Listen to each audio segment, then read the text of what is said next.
Good day. This video will present different drawing tools, instrument, materials, and equipment commonly used in school, at home, or in an art drafting activities. For each item, its proper storage, cleaning and maintenance, and common problems with solution will be explained. I am Rando Y. Olingay, the ET1A. Drawing tools, instruments, materials, and equipment. Number 1. Pencil. Keep pencils in a case,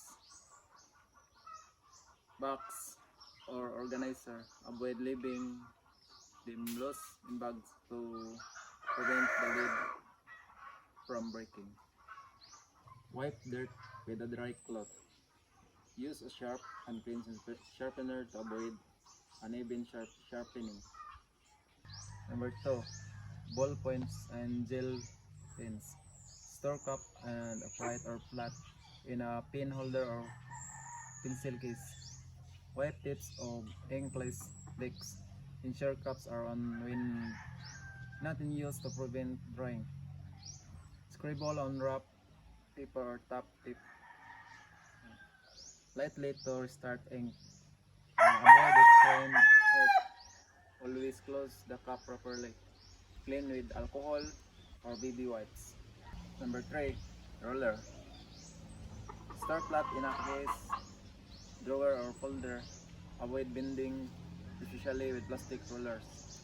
Wipe with a soft or slightly damp cloth. Dry immediately to prevent plugging or damage to printed numbers. Avoid using cutter or sharp tools on the roller. Store separately from sharp objects. Number 4. Compass. Store in a mat seat. Hard to protect sharp needle and movable joints. White metal parts after use to prevent rust. Tighten screw gently if they become loose. Tighten using a small screwdriver.